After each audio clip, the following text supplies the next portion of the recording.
जय गुरुदेव।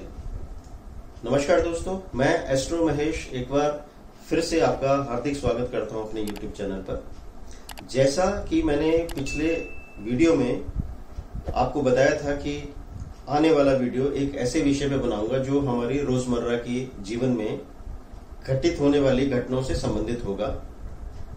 जैसे ही हम घर से बाहर निकलते हैं, कोई टोक दे या कोई आवाज लगाए तो क्या ये अपशगुन है? अगर है तो इसकी काट क्या है? कौन सा ऐसा उपाय करना चाहिए जिससे कि इसको काटा जा सके या इस अपशगुन से मुक्ति मिल सके? तो इस प्रश्न का उत्तर देने से पहले हम बहुत सारी ऐसी घटनाएं हमारी जिंदगी में या हमारे जीवन में होती हैं जिनको हम तरह तरह से अपने मानसिक बल को बढ़ाने के लिए उनको जीवन में उपयोग करते हैं। कोई कलर थेरेपी करता है, कभी कोई पहला कदम राइट लेग घर से बाहर निकालता है, कोई लेफ्ट वाला शूज पहले पहनता है। तो इस तरह की छोटी मोटी चीजें हैं जो हम शगुन या अपशगुन के तौर पर अपने जीवन में लेते हैं।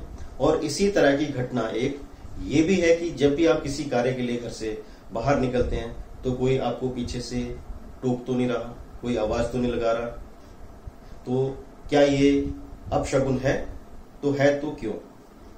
तो इसके बारे में जब मैंने सोचा, जब हम छोटे और गांव में रहते थे तो हमने भी इस चीज को सुना है कि कोई पीछे से आवाज नहीं लगानी चाहिए जब भी कोई घर से बाहर निकलता है। तो इसके पीछे जो तथ्य एक समझ में आता, एक तो ये कि आप पूरा फोकस और मानसिकता को इकट्ठा करके अपने उस कार्य की तरफ फोकस करके आप घर से बाहर निकलते हो और जैसे उस एनर्जी को, पॉजिटिव एनर्जी को कैरी करके चलते हो, तो पीछे से आवाज देना उस एनर्जी को ब्रेक करता है और नेगेटिव एनर्जी पॉजिटिव एनर्जी को डिस्टर्ब करती है। एक कारण तो ये है। और दूसरा कारण कि जब भी कोई घर का सदस्य, जो हमारे परिवार का जो सदस्य कभी घर से बाहर निकलता है तो उसके पीछे आवाज क्यों नहीं उसको देनी चाहिए, उसको क्यों नहीं टोकना चाहिए? तो इसके बारे में अगर यदि आप देखें तो जिस व्यक्ति की मृत्यु होती है उसकी अर्थी को सबसे आगे लेके चलते हैं और पीछे से लोग रोना धोना या उनका नाम पुकार पुकार के चलते हैं।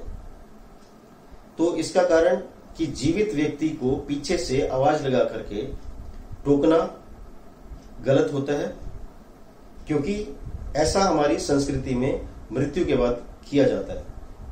तो वो एक नकारात्मक ऊर्जा का कनेक्शन हमारे साथ होता है। तो यदि अगर ऐसा कभी होता है तो अब उसका उपाय क्या है? क्या हमें करना चाहिए जिससे कि इस तरह के दोष से हमें मुक्ति मिले? तो हमारे पास कोई बहुत लंबा समय नहीं होता, आज के दौर में बहुत व्यस्त जीवन है, तो हमें उस कार्य के लिए निकलना ही है जिस कार्य के लिए हमें टोक लगी थी। तो हमें क्या करना चाहिए? घर के अंदर आइए और कुछ सेकंड मिनट के लिए आप बैठे, जल ग्रहण करें, क्योंकि जल में वो शक्ति है जो किसी भी तरह की नेगेटिव ऊर्जा को तुरंत काटती है, रोकती है। अब इसका उदाहरण यह है कि आप कभी भी तामसिक मोड में जब होते हो, जब आप सुबह उठते हैं तो सबसे पहले जल का स्पर्श जो हमारे शरीर में होता है उस तामसिक ऊर्जा को एकदम हमें सात्विक ऊर्जा में बदल देता है। तो जल में वो शक्ति होती है। इसके अलावा जब हम किसी मंदिर में, गुरुद्वारे में, किसी भी धार्मिक स्थान में जाते हैं तो अपने जूते चप्पल उतारने के बाद हम जल से अपने हाथ पैर साफ करते हैं, उस नकारात्मक ऊर्जा को समाप्त करते हैं पॉजिटिव ऊर्जा ग्रहण करने के लिए। इसके अलावा हाल ही के समय में हमने देखा होगा इस कोरोना काल में कि अगर ये कोरोना एक नेगेटिव एनर्जी है तो इससे बचाव करने के लिए जब भी हम घर के अंदर प्रवेश करते हैं तो उससे सबसे पहला हमारा कार्य होता है कि अपने हाथ पैर को अच्छे से साफ करना, नहाना। यानी कि जल में वो शक्ति है जो हमारी हमारी नेगेटिव एनर्जी को काटता है और पॉजिटिव एनर्जी की तरफ हमको लेके जाता है। तो ये एक बहुत बड़ा उपाय है, एक टोटका है कि आप जल ग्रहण करें, बैठे थोड़ी देर और उसके बाद फिर से अपनी यात्रा आप शुरू कर सकते हैं। अब इसके अलावा इसमें एक पॉजिटिव चीज जो मैं हमेशा देखता हूं कि आपको जो घटना अभी अपशगुन लगी, आप घर से बाहर निकले और किसी ने आपको टोका, सिर्फ कुछ सेकंड और कुछ मिनटों का ही पूरी जीवन में खेल है। हो सकता है कि उस काट ने, उस टोक ने आगे आने वाली किसी दुर्घटना से आपको बचाया हो सकता है घर से बाहर आप निकलते और उस समय के अंदर कोई ट्रक या कोई गाड़ी आपको हिट कर जाती, आपकी गाड़ी को हिट कर जाती, आपको चोट लगती। तो इस अपशगुन में भी एक शुभता है। आपका नजरिया उसको देखने का कैसा है, ये आपके ऊपर निर्भर करता है। किस तरह की विचारधारा आप साथ में लेके चलते हैं, कितनी गहरी आस्था आपको अपने ईश्वर, अपने गुरु, अपने परमात्मा पर है, वो इसमें बहुत बड़ा रोल उनका रहता है। तो ये सब हमारी अपनी सोच, अपनी मानसिकता के ऊपर निर्भर करता है। तो इस विषय को मैंने आप तक पहुंचाने की चेष्टा की है।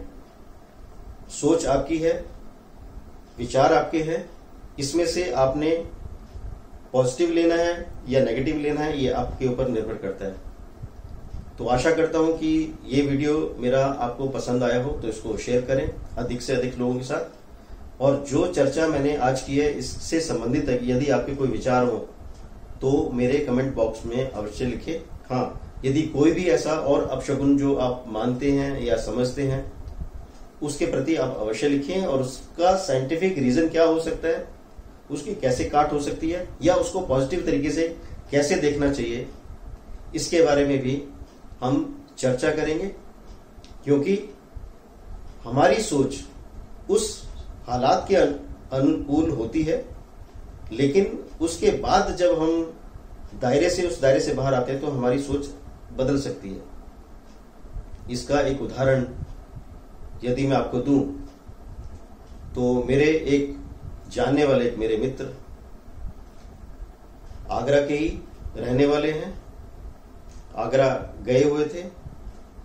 किसी कारणवश वो किसी मंदिर में सुबह जाते हैं और उनको लगता है कि वो अशुद्ध हैं, और ये पता उनको तब लगता है जब रास्ते में उनकी गाड़ी का पेट्रोल खत्म होता है। और उसके बाद कुछ संबंध उनके अपने मित्रों के साथ जो साथ में यात्रा कर रहे थे उनके साथ बिगड़ जाते हैं। तो उनके मन में कहीं ना कहीं एक विचार आता है कि मैं अशुद्ध था और मैंने हनुमान मंदिर में दर्शन किए, और इसकी वजह से कभी गाड़ी में पेट्रोल खत्म हो रहा है, कभी कोई ना कोई समस्या आ रही है।